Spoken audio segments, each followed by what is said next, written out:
ഇങ്ങോട്ട് വരുന്ന വഴിക്ക് ട്രാൻസ്പോർട്ട് ബസ്സിന് കുറുക്കേ ചാടിയ ഒരു പയ്യന്റെ ജീവൻ രക്ഷിക്കുന്നതിനിടെ പറ്റിയതാ. ഇതൊന്നും സാരമില്ല. ആ പിഞ്ചു ബാലൻ ഒരു പരിക്ക് പോലും ഏൽക്കാതെ രക്ഷപ്പെട്ടല്ലോ. അയ്യോ, എന്നിട്ടെന്താ എന്നെ അറിയിക്കാഞ്ഞത്? അത് പിന്നെ വെറുതെ അറിയിച്ചിട്ട് ലതയ്ക്ക് എന്തിനാ വിഷമം ഉണ്ടാക്കുന്നത്?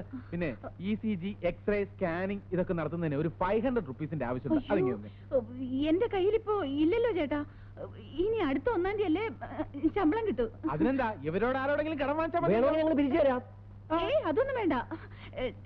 ചേട്ടൻ ഇങ്ങോട്ടൊന്നും ഞാനോ?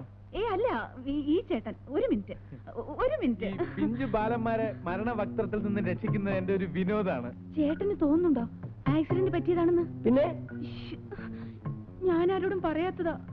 ഈയിടെയായിട്ട് ഉണ്ണിയേട്ടന് മദ്യപാനം കുറച്ച് കൂടുതലാ.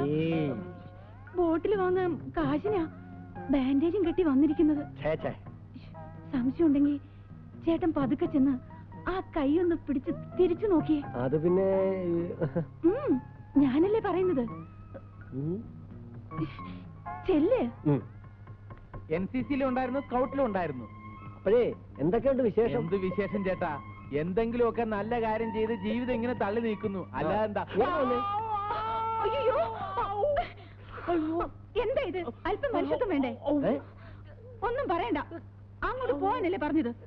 അങ്ങോട്ട് പോവാൻ. ചേട്ടന് വേദനിച്ചോ? ഒന്നിങ്ങോട്ട് വന്നേ. ഇപ്പം കണ്ടല്ലോ, ഇനി എന്നെ ശല്യം ചെയ്യാൻ വന്നാ ഇതൊക്കെയാവും ഫലം. സമ്മതിച്ചു, നീ വലിയ സാമർത്ഥ്യക്കാരി തന്നെ. പക്ഷെ ഒന്നോർത്തോ, അല്പം കൂടി സൂക്ഷിച്ചില്ലെങ്കിൽ പാര അങ്ങോട്ടും വരും. ഞാൻ പറഞ്ഞ കാശിന്റെ കാര്യം എന്തായി? 1-ാം തീയതിക്ക് മുമ്പ് ഒരു പൈസ പോലും കിട്ടുമെന്ന് പ്രതീക്ഷിച്ച് നിങ്ങൾ ഇവിടെ നിൽക്കണ്ട. ഇനി ഉള്ള കാര്യം പറയാമല്ലോ. ഞാനൊരു കുടിയിറക്ക് ഭീഷണിയില്ല. കൊടുത്തു തീർക്കാനുള്ള വാടക കുടിശ്ശിക എത്രയും പെട്ടെന്ന് കൊടുത്തില്ലെങ്കിൽ ലോഡ്ജിൽ നിന്ന് ഇറക്കി വിടുമെന്നാ ഓണർ പറഞ്ഞിരിക്കുന്നത്. അതിന് ഞാനെന്ത് വേണം? എന്റെ കൂടെ താമസിപ്പിക്കണോ? അയ്യോ, അതൊക്കെ ലതയ്ക്ക് ബുദ്ധിമുട്ടാവില്ലേ? അയ്യടാ, അങ്ങോട്ട് പോന്നേരെ പെട്ടിയും കിടക്കിയിട്ട്. അവിടെ നല്ല 1-ാം തരം ചൂലുണ്ട്. വെറുതെ എന്നെ വാശി പിടിപ്പിക്കരുത്. വാശി പിടിപ്പിച്ച കൂടുതൽ വരട്ടല്ലേ? വരട്ടിയാൽ നമുക്ക് കാണാം. കാണാം.